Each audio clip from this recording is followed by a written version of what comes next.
semua sehat selalu ya. Kita bertemu lagi dalam ibadah online kita. Nah, kita akan bernyanyi, berdoa, mendengarkan firman Tuhan. Namun sebelum memulai ibadah kita, mari kita berdoa. Ayo adik-adik kita berdoa. Tuhan Yesus, terima kasih Tuhan, Engkau telah menyertai kami sepanjang minggu ini sehingga kami dapat bertemu lagi dalam ibadah online kami. Tuhan, Engkau sertai ibadah kami dari awal, pertengahan, hingga berakhirnya. Berkati ibu-ibu guru yang mengajar, MC, kemudian bermain musik, kemudian memberitakan firman Tuhan, dan memberkati dan anak-anak yang mendengarkan. Berkati juga konsentrasi yang baik kepada mereka. Terima kasih Tuhan Yesus, haleluya, amin. Ya adik-adik, mari kita menyanyi lagu yang berjudul Yesus yang termanis.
Yesus sayang padaku.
Hai adik-adik, selamat pagi. Bagaimana kabarnya hari ini? Ketemu lagi dengan Kak Jess. Kita akan mendengarkan cerita tentang Tuhan Yesus. Nah, kita bersyukur atas penyertaan Tuhan dalam kehidupan kita. Hari ini, walaupun masih secara online, kita tetap bisa beribadah bersama untuk mendengarkan kebenaran tentang firman Tuhan. Sebelumnya, mari kita berdoa. Tuhan Yesus, terima kasih atas penyertaan-Mu dalam kehidupan kami. Ya Tuhan, sangat besar kebaikan-Mu dalam kehidupan kami, sehingga kami ada hari ini dalam keadaan sehat, bertemu dengan keluarga kami, bertemu dengan orang yang kami kasihi juga ya Tuhan, semua karena penyertaan-Mu.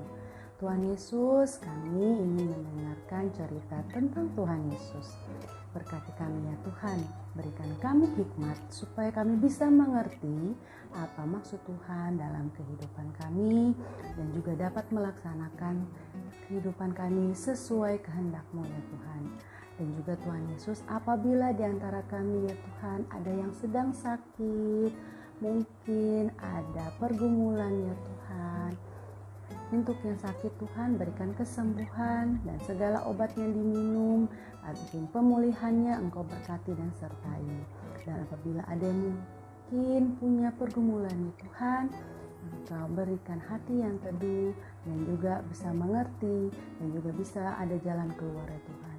Sehingga kami semua bisa tetap duduk tenang, bisa fokus untuk mendengarkan cerita Tuhan Yesus. Terima kasih Tuhan Yesus. Amin.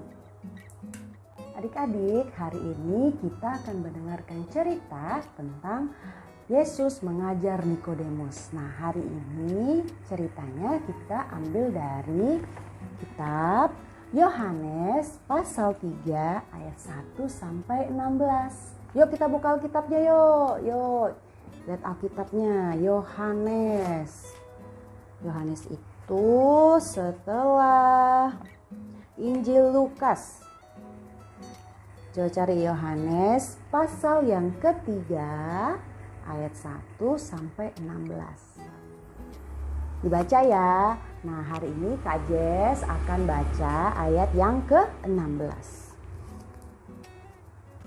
Karena begitu besar kasih Allah akan dunia ini, sehingga Ia telah mengaruniakan anaknya yang tunggal, supaya setiap orang yang percaya kepadanya tidak binasa, melainkan beroleh hidup yang kekal. Nah, hari ini kita akan menceritakan tentang seorang pemimpin agama Yahudi, yaitu Nikodemus. Pada suatu malam, saat semua orang sudah tidur, berjalanlah seorang laki-laki melewati jalan di kota itu. Dia berpakaian seorang Farisi dengan kepala yang ditutupi oleh syal. Kira-kira siapa ya orang itu? Ya, orang itu bernama Nikodemus, seorang pemimpin agama Yahudi. Malam hari itu, Nikodemus mengambil keputusan untuk mencari Tuhan Yesus. Dia tahu di mana Tuhan Yesus tinggal. Pada saat perjalanan menuju ke tempat tinggal Tuhan Yesus, dia bertemu dengan Tuhan Yesus. Lalu Nikodemus menyapa Tuhan Yesus. Katanya, "Selamat malam, Rabi. Dengan hormat, saya Nikodemus, anggota Mahkamah Agama dari golongan Farisi." Lalu kata Tuhan Yesus, "Selamat malam Nikodemus, apakah engkau mencari aku?"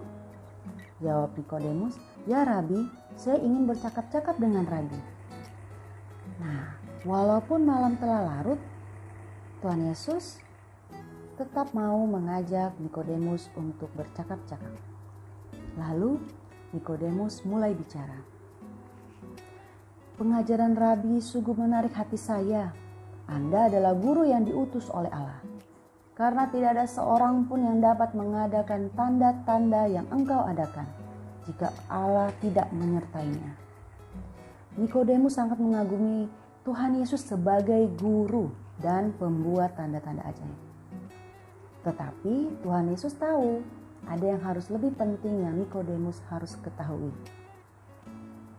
"Dengarkanlah perkataanku," kata Tuhan Yesus. "Sesungguhnya jika seorang tidak lahir kembali, ia tidak akan dapat melihat kerajaan Allah." Nah, Nikodemus di sini berpikir, dilahirkan kembali. Maksudnya seperti apa? Apa mungkin itu bisa terjadi? Bagaimana orang yang sudah tua? Apa bisa dia masuk ke dalam rahim ibunya kembali? Nikodemus bertanya dengan terheran-heran. Lalu kata Tuhan, "Bukan begitu maksudnya. Memang orang yang sudah dilahirkan tidak dapat masuk kembali ke dalam rahim ibunya. Yang saya bicarakan adalah kelahiran oleh Roh Kudus oleh Allah. Saya mengulangi, tidak seorang pun yang dapat masuk kerajaan Allah kecuali dia lahir oleh Roh Kudus. Waktu seorang ibu melahirkan seorang bayi, itu ada hidup jasmani. Tetapi saat seorang dilahirkan secara rohani, semua keinginan dagingnya berubah. Wah, di sini Nikodemus sangat kebingungan. Lalu Nikodemus berkata, "Rabi, perkataanmu sungguh sulit saya mengerti." Lalu Tuhan Yesus melakukan perumpamaan dengan angin. Kata Tuhan Yesus, "Nikodemus, apakah engkau merasakan angin yang bertiup malam ini?" "Ya, Rabi," jawabnya. "Apakah engkau mendengarnya? Apakah kau melihat pohon-pohon yang ada di dekat sini bergoyang-goyang karena angin tersebut?" "Ya, Rabi," jawab Nikodemus. Lalu kata Tuhan Yesus, "Tetapi engkau tidak tahu dari mana angin itu datang, kan? Dari mana dan kemana angin itu akan pergi. Engkau tidak dapat melihat bentuk angin itu, kan? Nah, demikian juga kerjanya Roh Allah. Engkau tidak bisa melihat Roh Allah bekerja di dalam hati seseorang. Tetapi orang itu bisa merasakan hidup orang itu akan mengalami perubahan, dan perubahan itu dapat dilihat oleh orang lain." Nikodemus masih bingung. Dia masih belum mengerti. Dia masih bertanya-tanya dalam hatinya. Dia bertanya, bagaimana mungkin hal itu bisa terjadi? Lalu Nikodemus dihampiri oleh Tuhan Yesus. Tuhan Yesus berkata, "Engkau seorang guru agama Yahudi, tapi tidak mengerti? Ingatkah kau peristiwa Musa menaikkan ular tembaga di padang gurun?" Nah, Tuhan Yesus kali ini memberikan perumpamaan dan juga peringatan lagi kembali kepada Nikodemus tentang ular tembaga di padang gurun. Kata Nikodemus, "Oh, tentu ingat, Rabi, ingat sekali. Pada saat itu bangsa Israel mengeluh terhadap Allah dan kepada Musa pemimpin mereka. Allah menghukum mereka dengan ular yang berbisa. Banyak orang yang meninggal oleh karena itu. Orang lain menjadi takut dan berteriak. Lalu mereka berkata, 'Kami sudah berdosa terhadap Tuhan.'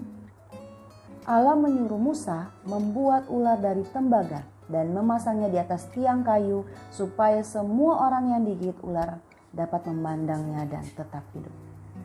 Sesudah Nikodemus selesai bercerita, Tuhan Yesus meneruskan percakapannya. "Seperti Musa meninggikan ular di padang gurun, demikian juga Anak Manusia harus ditinggikan supaya setiap orang yang percaya kepadanya mendapat hidup yang kekal." Nah, kali ini Tuhan Yesus berbicara tentang bagaimana dirinya disalib di Bukit Golgota untuk menebus kita semua anak-anak manusia yang sudah berdosa. Kemudian Tuhan Yesus berkata, "Karena begitu besar kasih Allah kepada manusia, sehingga Ia telah memberikan anaknya yang tunggal, supaya setiap orang yang percaya kepadanya tidak binasa, melainkan dapat mendapatkan hidup yang kekal. Sebab Allah mengutus anaknya ke dalam dunia bukan untuk menghakimi dunia, melainkan untuk menyelamatkan oleh Dia." Kira-kira apakah Nikodemus mengerti? Dia diam sejenak. Setelah itu dia pergi dari tempatnya sambil berpikir. Dia berpikir dalam-dalam tentang apa perkataan Tuhan kepadanya. Sambil dia berpikir, dia melewati jalan kota dan merasakan angin malam. Ia masih berpikir tentang kasih Allah, tentang orang yang harus ditinggikan, tentang Roh Allah, dan tentang kelahiran kembali yang dijelaskan oleh Tuhan Yesus kepada Nikodemus. Nikodemus menyebut Tuhan Yesus sebagai guru yang datang dari Allah. Malam itu, dia belajar banyak hal dari Tuhan Yesus. Dia terus merenungkan apa yang didengarnya. Nah, adik-adik, cerita kita sudah selesai. Tadi Nikodemus masih belum mengerti apa maksud Tuhan dari perkataannya pada malam hari itu tentang kelahiran roh. Lalu Nikodemus akhirnya akan mengerti pada saat dia melihat Tuhan Yesus mati di Bukit Golgota. Nah, jadi juga adik-adik di sini kita sebagai orang yang percaya harus mengalami namanya kelahiran baru dalam bentuk roh. Nah, caranya itu seperti bangsa Israel yang di padang gurun. Mereka semua mengakui dosanya. Kita juga harus mengakui dosa kita, dosa perbuatan, dosa pikiran, dosa perkataan kita. Jadi semua dosa. Jadi perbuatan-perbuatan kita mungkin menyakiti orang tua, teman-teman, atau kita baru berpikir, oh aku nanti mau ambil permen, padahal mama bilang nggak boleh ambil permen. Nah, itu sudah berdosa karena sudah melanggar perintah orang tua. Jadi semua kita harus akui supaya nanti Tuhan ampuni apabila kita mengakui dosa kita, lalu kita menerima Tuhan Yesus sebagai satu-satunya juru selamat kita, supaya nanti saat kita mati nanti kita yakin pasti masuk surga, karena hanya lewat Tuhan Yesus kita mati masuk surga, dan hanya Dia juru selamat kita di dunia ini. Untuk itu sekarang mari kita berdoa juga supaya adik-adik nanti di sini kita mengakui dosa kita dan kita mau mengambil keputusan untuk percaya hanya kepada Tuhan Yesus satu-satunya juru selamat kita. Mari kita berdoa. Tuhan Yesus, kami sudah selesai mendengarkan cerita tentang Nikodemus. Tuhan, mungkin kami belum mengerti. Berikanlah kami hikmat ya Tuhan tentang kelahiran roh ya Tuhan. Dan di sini Tuhan Yesus, kami minta ampun kepadamu untuk semua dosa yang telah kami perbuat ya Tuhan. Dosa pikiran kami, dosa perbuatan, dosa perkataan kami. Kami mohon ampun ya Tuhan, kami mengakui kami sudah melakukan dosa dan kami mohon ampun kepadamu. Tuhan Yesus, kami juga mau mengambil keputusan. Hanya Engkau yang kami percaya, hanya Engkau juru selamat kami, hanya Engkau yang dapat menyelamatkan kami dari dosa. Untuk itu kami percaya kepadamu ya Tuhan sebagai satu-satunya juru selamat akan kami ya Tuhan Yesus. Terima kasih Tuhan Yesus. Dan Tuhan Yesus juga pimpin kami dalam proses kami belajar ya Tuhan, dalam kehidupan kami, juga orang tua kami, keluarga kami ya Tuhan. Engkau berkati semuanya Tuhan, sehingga kami tidak merasa kekurangan, kebutuhan kami tercukupi ya Tuhan, dan kami selalu diberikan kesehatan. Terima kasih ya Tuhan Yesus atas penyertaan-Mu dalam kehidupan kami. Amin. Oke adik-adik, sudah persiapkan persembahannya. Saatnya kita memberikan persembahan kita untuk Tuhan. Mari kita menyanyikan sebuah lagu yang berjudul Yesus Pokok.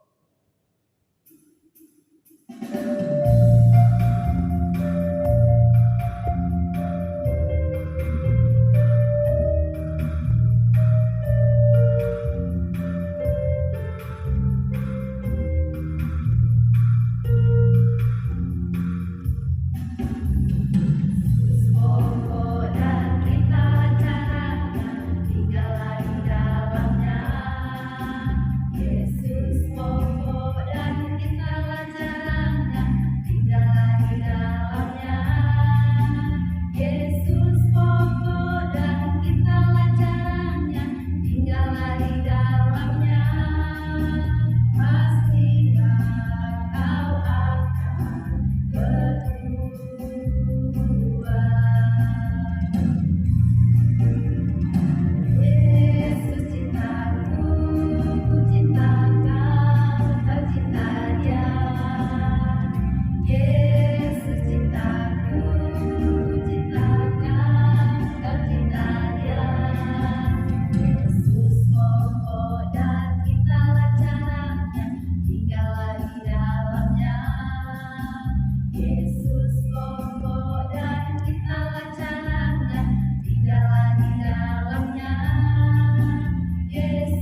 sudah dari awal sudah diberkati dalam ibadah kita, sudah mendengarkan firman Tuhan, sudah bernyanyi, dan kita juga sudah memberikan persembahan untuk Tuhan. Nah, sebelum kita menutup ibadah ini, kita berdoa bersama ya. Adik-adik semuanya lipat tangan, tutup matanya, kakak yang pimpin. Mari kita berdoa. Terima kasih Tuhan Yesus atas kesempatan yang indah ini Tuhan, kami sudah pakai untuk memuji dan memuliakan nama-Mu. Kami sudah bernyanyi, mendengarkan firman Tuhan dan memberikan persembahan untuk Tuhan. Kiranya semuanya itu menjadi kemuliaan bagi nama-Mu. Terima kasih Tuhan Yesus, di akhir ibadah kami bersyukur kiranya Tuhan menyertai adik-adik kami yang di rumah, baik kakak-kakak yang ada yang melayani, Engkau berkati kami. Terima kasih Tuhan Yesus, kami tutup ibadah kami ini hanya di dalam nama Tuhan Yesus. Haleluya, amin. Oke adik-adik semuanya, sampai jumpa di minggu depan. Tuhan Yesus memberkati. Shalom.